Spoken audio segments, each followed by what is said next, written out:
मैंने नून लीग को कहना है कि आपने घबराना है वैसे, क्योंकि जो इस वक्त हालात चल रहे हैं, कल जो जलसा आपने देखा चीचा वतनी में, उसके बाद तो आपके आखिरी दिन है, आप अपने दिन गिनने शुरू करें। और ये आज अभी मैं देख रहा था कि मरीम नवाज़ की ट्वीट आई कि वो जी बिजली जो है वो पंजाब के अवाम को मुफ्त देना चाह रहे थे। भाई आप तो महंगी बिजली नहीं दे पा रहे। सावन के महीने में, बरसात के मौसम में आप देखें कि आज बिजली की जो खपत है वो कम तरीन है, फिर भी 8 से 10 घंटे की लोड शेडिंग हो रही है। और आज फिर बिजली की कीमत एक दफ़ा फिर इजाफा कर दिया गया है। इतनी महंगी बिजली होने के बावजूद आप जो है वो दे नहीं पा रहे, तो आपने कहाँ, ये मतलब लोगों को बेवकूफ़ समझते हैं या आप समझते हैं कि लोगों में अकल नहीं है, आप इसलिए इस तरह की बातें जो हैं वो कर रहे हैं। तो आप महंगी बिजली नहीं दे पा रहे, आपने सस्ती बिजली कहाँ से देनी थी। सो बहरहाल ये तो एक उनकी नून लीग की सियासत जो है वो बिल्कुल अपने इख्तिताम पर है। मैं अपनी प्रेस कॉन्फ्रेंस का आगाज़ करना चाहता हूँ, जो असूलन तो ये हुकूमत का काम है और बदकिस्मती से हमने कभी हिंद हुकूमत की तरफ से बात ही नहीं सुनी। जिस किस्म का इस वक्त हिंदुस्तान में सहाफ़ियों के साथ जो सलूक हो रहा है, हम देख रहे हैं कि एक हिंदू एक्सट्रीमिज़म वहाँ पे जारी है और हम देख रहे हैं कि एक बहुत बड़ा जो इस वक्त, और आज ट्विटर ने हिंदुस्तान की हुकूमत को सू कर दिया है, वहाँ पे इंडियन गवर्नमेंट की तरफ से जो एक कोशिशें हो रही हैं आवाज़ें दबाने की, ख़ुसूसन मुसलमानों की आवाज़ें दबाने की, तो आज वहाँ पे इंडियन गवर्नमेंट को सू कर दिया गया है।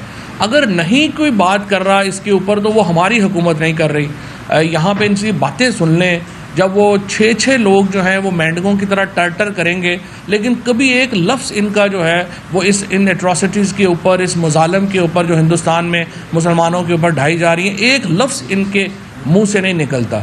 तो मुझे समझ नहीं आती कि शहबाज शरीफ और शरीफ, इन्हें कितना पैसा बनाना है।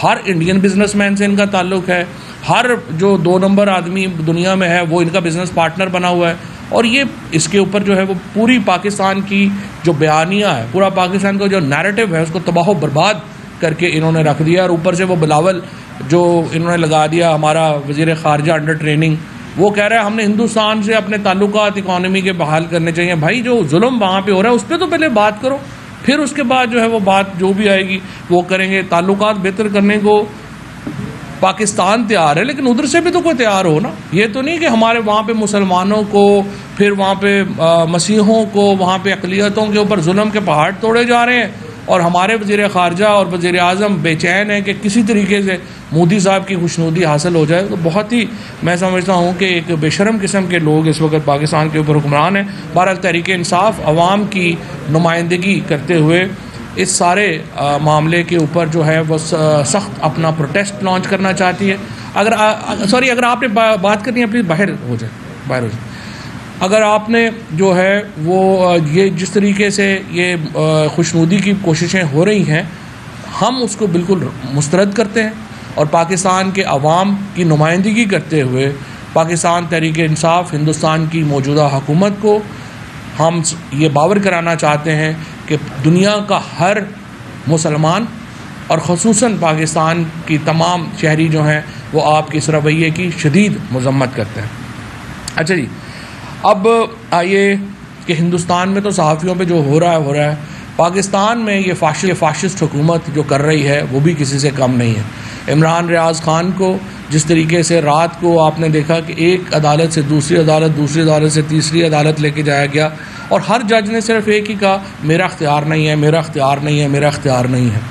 अब ये जो कुछ हो रहा है वो सुप्रीम कोर्ट का जो सफ़िया बीबी केस है उसकी सरीहन खिलाफ वर्जी है। सुप्रीम कोर्ट ने सफ़िया बीबी केस में ये ले डाउन कर दिया था कि जब एक से ज़्यादा FIRs एक ही इल्ज़ाम के ऊपर होंगी तो एक में गिरफ़्तारी, सब में गिरफ़्तारी तसव्वुर की जाएगी। तो मुझे समझ नहीं आ रही कि ये हमारे जो सेशन कोर्ट्स हैं और हमारी जो मजिस्ट्रेट्स हैं वो क्यों सुप्रीम कोर्ट के अहकामात की हुक्मत-उलू करते हुए एक गिरफ़्तारियों अलाउ करी जा रहे हैं। बहरहाल हमें उम्मीद है जिस तरीके से, जिस दलेरी से इमरान रियाज ने इन सारी मुसीबतों का मुकाबला किया है। इंशाअल्लाह ताला वो रिहा होंगे और जिस तरीके से ये एक मुजालम की एक कड़ी है वो ये उसका आखिर है, वो टूट जाएगा। कल भी आपने देखा कि किस तरह से एक जम्मे गफ़ीर इमरान खान के जलसों में आया।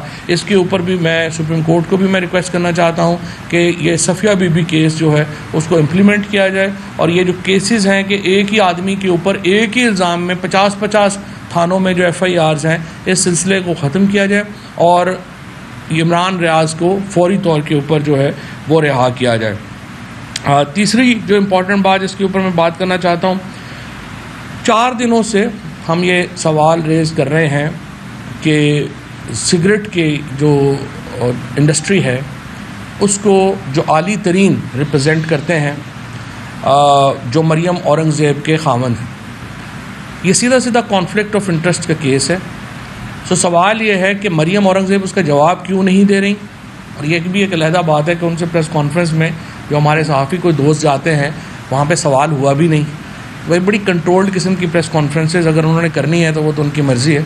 लेकिन बहरहाल आज हमने सेक्रेटरी कैबिनेट को ये ख़त लिखा है जिसमें मैंने उनसे ये कहा है कि जो सिगरेट की सनत के को जिस मुराद दी गई उन तमाम मीटिंग्स में मरियम औरंगज़ेब किस हैसियत में शरीक थी।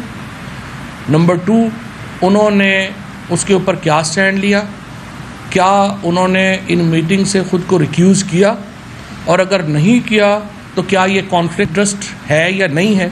इसके जवाब के बाद हम मरियम औरंगज़ेब के ख़िलाफ़ एक नाअहली का रेफरेंस जो है वो इलेक्शन कमीशन को भी भेज देंगे और अदालत से भी रजू करेंगे, क्योंकि एक वज़ीर अपने खावंद के लिए इस तरह से लॉबिंग करे और इस तरह से अरबों रुपए की मराद जो हैं वो लेके दे दे, वो सीधा सीधा कॉन्फ्लिक्ट ऑफ इंटरेस्ट का केस है, बददियानती और अमानत में ख़यानत का केस है और इसके ऊपर हम मरियम औरंगज़ेब के ख़िलाफ़ रेफरेंस फ़ाइल करेंगे।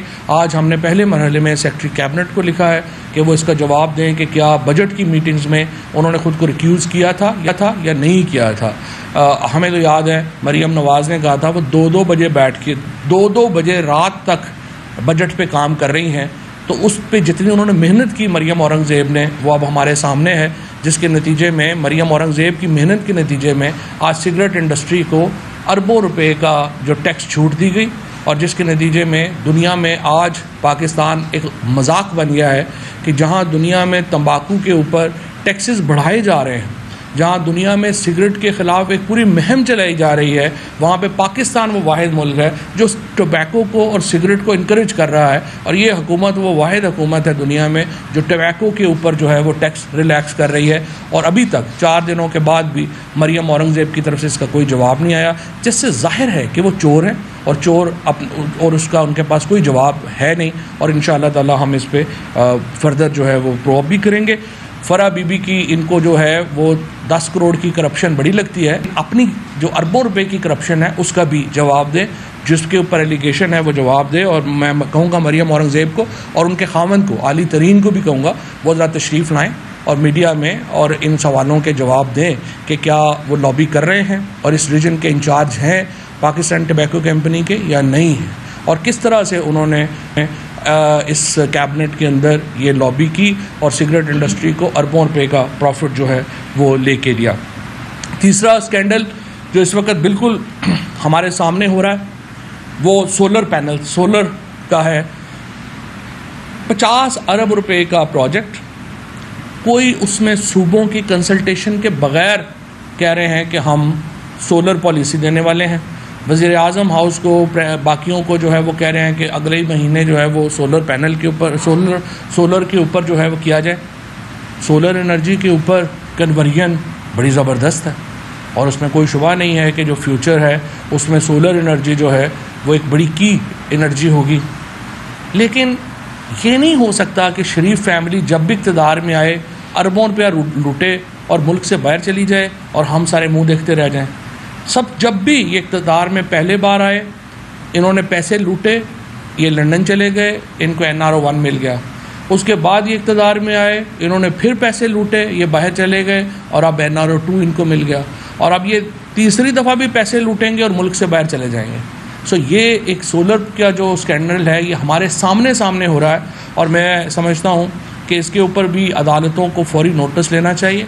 अनफॉर्चुनेटली बाकी सारे इदारे तो सोए हुए हैं और अदालतें ही रह जाती हैं जिनसे आप बात कर सकते हैं कि वो इसको आगे बढ़ाएं और इसको जो है वो आगे लेके चलें। और मुझे उम्मीद है कि सोलर पैनल्स के ऊपर जो है वो भी हम एक डिटेल इंक्वायरी जो है वो होगी और इनसे पूछा जाएगा कि यह पॉलिसी जो चेंजेस आ रही हैं ये कैसे आ रही हैं। फिर इसके बाद आज जो 5 अरकान जो हैं हमारे, उनका इजाफ़ा हो गया है पंजाब असम्बली में। तो इस वक्त PTI और PMLQ का जो अलाइंस है उसके मेंबरान की तादाद 173 है और हमज़ा शहबाज का जो नून लीग और पीपल्स पार्टी उनका जो अलाइंस है उसकी तादाद 172 है और 4 इंडिपेंडेंट्स हैं और 1 राय हक पार्टी है। अगर थोड़ी सी भी गैरत होती हमज़ा शहबाज में, आज ख़ुद को इक़्तिदार से अलहदा कर लेते, क्योंकि कि मिनॉरिटी पार्टी जो है वो इस वक्त पाकिस्तान में या पंजाब में जो सबसे बड़ा सूबा है वो इक़्तिदार में है और वहीं बैठ के अहकाम दिए जा रहे हैं, फ़लाने को अरेस्ट कर लो, जो यूनियन कौंसिल का नाज़िम जिसके पास इख्तियार है उसको अरेस्ट कर लो, और जिस तरीके से ये इलेक्शन करवा रहे हैं इसके ऊपर उनको शर्म आनी चाहिए। बहरहाल हमने पहले भी जो ब्यूरोक्रेट्स ये सारा काम कर रहे थे, IG और चीफ सेक्रेटरी दोनों को पहले भी हम कह चुके हैं, हम उनको रिस्पॉन्सिबल ठहराएंगे। हमज़ा शहबाज की तो कोई इस वक्त हैसियत नहीं है और जिस तरीके से वो अपने अहकामात को इन दोनों के ज़रिए इम्प्लीमेंट करा रहे हैं उसके ऊपर भी जो है मैं समझता हूँ कि हमें एक बड़ी तशवीश है और मुझे उम्मीद है कि ये दोनों हज़रात चीफ सेक्रेटरी और IG अपनी ज़िम्मेदारियाँ जो हैं उनको पहचानेंगे और पंजाब में ये जो इलेक्शंस में इस वक्त धांधली हो रही है उसको किसी तौर के ऊपर भी कोई गैर कानूनी काम जो है वो उसमें शामिल जो है वो नहीं होंगे कि उनके अपने इंटरेस्ट में है। क्योंकि हमज़ा शहबाज की हुकूमत सिर्फ 10 दिन की और मेहमान है, 10-15 दिन की और मेहमान है। 22 तारीख को इंशाअल्लाह पाकिस्तान तहरीके इंसाफ और PMLQ की गवर्नमेंट होगी पंजाब में और ये इस एरा का जो है वो ख़ात्मा होगा। और इसलिए मैं समझता हूँ कि तमाम ऑफिसर्स जो हैं उनके लिए ज़रूरी है कि वो अपने मामलात को बढ़ाएँ और उसके आइन के मुताबिक जो है वो लेके चलें। तीसरा मैं ये कहना चाहता हूँ कि जिस तरीके से फ़ोन जो हैं उनमें थ्रेटनिंग कॉल्स आ रही हैं और जिस तरीके से लोगों को ये बावर कराया जा रहा है कि आप ये कॉल्स जो हैं, मैं सिर्फ आपको एक कॉल सुनाना चाहता हूँ जो कि कल ही मौसूल हुई, जो एक तो वज़ीर-ए-आज़म के पायलट्स को भी जो है वो अननोन नंबरों से कॉलें आई, फिर जो सोशल मीडिया पे और बाकी जगहों के ऊपर कॉलें आ रही हैं वो भी एक बड़ी अनफॉर्चुनेट है, अननोन नंबर से आ रही हैं। मैं सिर्फ ये थोड़ी सी कॉल आपको सुनाता हूँ अगर आपको। हेलो, वालेकुम सलाम। जी सर, जी कौन बात कर रहे हैं? आपने अभी तक पोस्ट डिलीट की सर, कौन सी पोस्ट आप हुक्म करें? देखें आप में मसला बुला रहे हैं सर, आप बताएं, आप हुक्म करें कौन सी पोस्ट हम डिलीट करें आप लोग? सर आपको कल शाम तक उठा लिया जाएगा। चलिए मैं पोस्ट अभी डिलीट कर देता हूँ, 5 बजे तक उठा लिया जाएगा। तो ये अनफॉर्चुनेट है। मुझे पूरी उम्मीद है कि इसका 2 ही बड़ी एजेंसीज़ हैं और जिस तरह से आर्मी चीफ़ ने और DGI दोनों ने अहकाम दिए थे कि एजेंसीज़ और लोग जो हैं वो मुकम्मल अलहदा रहेंगे इन मामलात से, मुझे उम्मीद है कि उसके ऊपर अमल दरामद होगा। और अगर ये इंटेलिजेंस ब्यूरो के लोग कर रहे हैं उनको भी जो है वो काम है कि वो देखें। और मैं जो IB के सरबराह हैं उनसे कहूँगा वो अपने इदारे को ज़रा गौर करें। और ज़ाहिर है कि ये इन्हीं 2 इदारों में ज़्यादातर ये आता है कि जहाँ पे अननोन नंबर्स जो हैं कॉलें आती हैं और ये अननोन नंबर से कॉलें बंद होनी चाहिए। लोगों को फ्री विल की आज़ादी है। और ये देखिए ये डर वगैरह हमेशा नहीं रहते। पाकिस्तान जो है, मैं पहले भी कह चुका हूँ, बर्मा नहीं है। यहाँ पे पहले भी जो 4 मार्शल लॉज आए हैं, चारों मार्शल लॉज ख़त्म हुए। आप अगर समझते हैं कि ताकत के बल के ऊपर पाकिस्तान पे हुकूमत की जा सकती है, यहाँ पे नहीं होता। यहाँ पे आगे रिटेलिएशन होगी, यहाँ पे आगे लोग खड़े होंगे। और ये जो अभी एक माहौल है अमन अमान का, इसको बरकरार रहने दें, इलेक्शंस की तरफ जाएं और जितनी जल्दी इलेक्शंस हों उतनी जल्दी पाकिस्तान इस जो सियासी अदम इस्तेहकाम है उससे बाहर आएगा। शुक्रिया जी।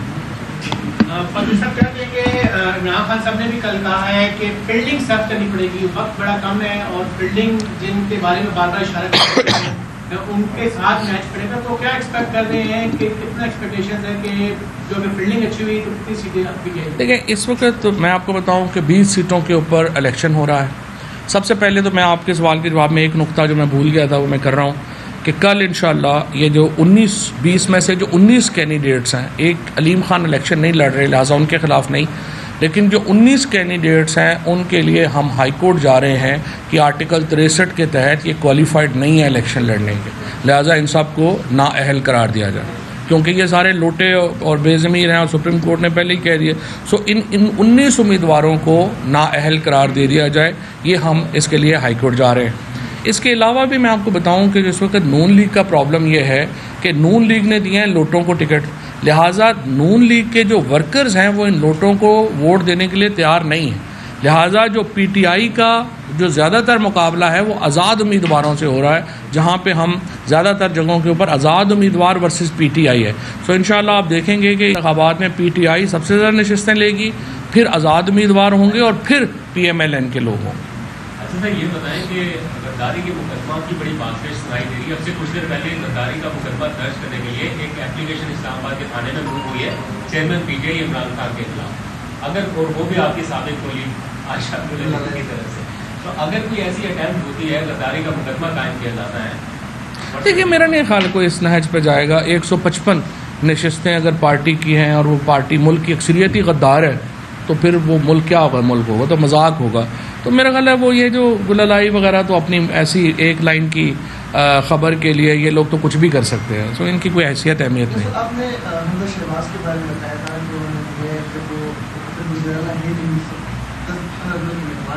तो उन्होंने किस तरह पंजाब में जो है 100 से कम है, तो उस हवाले से कल बड़े वज़ीर ने कहा कि इसको जो है प्रॉपर बजट में पैसे भी देते गए आज का मनसूबा नहीं है, तो बजाय उन पर तनकीद करने के जो पख्तूनख्वा में आपकी हुकूमत है वहाँ पर रोशनी बहुत ज़्यादा है, तो वहाँ पर इस तरह के मनसूबों का ऐलान नहीं करते। हमने अगर आपको याद हो हमने तो 10 रुपये बिजली की कीमत कम कर दी थी पूरे पाकिस्तान के लिए, और हम अब भी पूरे पाकिस्तान को कम, ये हम मैं क्या कह रहा हूँ, मरियम औरंगज़ेब हों, हमज़ा हों, ये बेसिकली क्या है, फ्रॉडिये हैं छोटे छोटे, ये फ्रॉड करते हैं इस तरह के।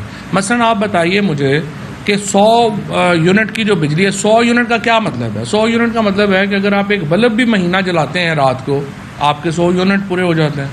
तो इसका मतलब ये है कि ये कभी ना देने के लिए ये ऐलान है, इसका मकसद बिजली देना नहीं है, इसका मतलब लोगों के साथ फ्रॉड करना है कि जी हम फ्री बिजली दे रहे हैं। सो सुप्रीम कोर्ट में या हाई कोर्ट में हम इसलिए नहीं गए कि ये बिजली फ्री हो, बिजली तो हम चाहते हैं कि तमाम पाकिस्तान के लिए जो है वो कम हो और इंडस्ट्री के लिए कम हो, क्योंकि इंडस्ट्री के लिए कम होगी तो वो चलेगी और नौकरियां मिलेंगी लोगों को। हमारी जो पॉलिसी थी पीटीआई की वो तो बड़ी सिंपल और बड़ी सादा थी। हम क्या कह रहे थे, हम कह रहे हैं बिजली और तेल के ऊपर सब्सिडी दें ताकि इनकी कीमतें कम हो, एनर्जी की कीमतें कम होंगी, आपकी फैक्ट्रियां चलेंगी, आपको नौकरियां मिलेंगी, ग्रोथ होगी। इसी तरह से एग्रीकल्चर के लिए बिजली और इनकी कीमत जो है वो ज़रूरी है। मैं यही कह रहा हूँ ना, हमने तो ऐलान किया, इसलिए हमने क्या किया कि हमने सारी बिजली की कीमत कम कर दी, हमने तेल की कीमत कम कर दी, उसके ऊपर हमने जून तक सब्सिडी दे दी, और जून के बाद हमने कहा हम रूस से तेल लेंगे और वो तेल से हम सस्ता तेल जो है यहाँ पे करेंगे। जब तेल सस्ता होगा तो आपकी बिजली ऑटोमेटिकली जो है वो नीचे आ जाती है और चीज़ें नीचे आ जाती हैं। सो हम तो पूरे पाकिस्तान के लिए, खुसूसन इंडस्ट्री के लिए, एग्रीकल्चर के लिए बिजली जो है वो सस्ता करने का फ्रॉड में और अमली इक़दाम में फ़र्क होता है। हमज़ा शहबाज और मरियम औरंगज़ेब, मरियम नवाज़, ये छोटे छोटे फ्रॉडिये हैं जाती उम्रा के। इनको हमने सिर्फ इनका फ्रॉड एक्सपोज किया है कि आप कर कुछ नहीं रहे थे और आप जो है वो ये जो फ्रॉड कर रहे हैं लोगों के साथ, उसके ऊपर जो है वो हमने गए थे। और खैर वो हमें आप सुप्रीम कोर्ट में हम जा रहे हैं बाकी वो इलेक्शन के साथ भी। उस दिन भी हमने सुप्रीम कोर्ट को मैंने ये कहा था, ये कमिटमेंट दे रहे हैं कि ये स्टॉप गैप चीफ मिनिस्टर हैं और ये कोई इक़दाम नहीं करेंगे जिससे ये तासुर जाए कि ये अपने इख्तियार से तजावुज़ करेंगे, लेकिन ये करेंगे। और अनफॉर्चुनेटली जिस तरह से कभी इन्होंने अपनी ज़ुबान का पहले पास नहीं किया, सुप्रीम कोर्ट के सामने फिर अपनी ज़ुबान का पास नहीं किया और ऐसे इख्तियारात इस्तेमाल किए जिनके पास थे ही नहीं। Thank you. Fawad Chaudhry press conference कर रहे थे। इस प्रेस कॉन्फ्रेंस के दौरान उन्होंने बताया कि किस तरीके से पाकिस्तान तहरीक इंसाफ की सोशल मीडिया टीम को नामालूम नंबर से फ़ोन कॉल आ रही है। उन्होंने ये फ़ोन कॉल भी सुनाई। दूसरी जानिब वफाकी वज़रा इस्लामाबाद में प्रेस कॉन्फ्रेंस कर रहे हैं। अहम तरीन खबरें अब एक क्लिक की दूरी पर। आपके पसंदीदा टॉक शोज हों या अहम मुल्की या गैर मुल्की शख्सियात की न्यूज कॉन्फ्रेंसेस, हर लम्हा बाखबर रहने के लिए सब्सक्राइब करें हमारा YouTube चैनल। मौसम की सूरत हाल हो या खेल के मैदान से खबरें, अपने मोबाइल फोन से मुल्की और बैनुल-अक़वामी अहम खबरों तक रसाई के लिए डाउनलोड कीजिए मोबाइल ऐप। बावसूख ज़राए से मुसद्दिक़ा खबरों, तज्ज़ियों और तबसरों से मुस्तफ़ीद होने के लिए विजिट कीजिए पाकिस्तान की सबसे बड़ी न्यूज वेबसाइट www.arYnews.tv। इन सब के अलावा पाकिस्तान का सबसे बड़ा फेसबुक पेज हो, सबसे बड़ा न्यूज इंस्टाग्राम अकाउंट या फिर ट्विटर, ARY न्यूज पहुंचा रहा है खबरें सबसे पहले आप तक, ताकि आप रहें हर लम्हा बाखबर।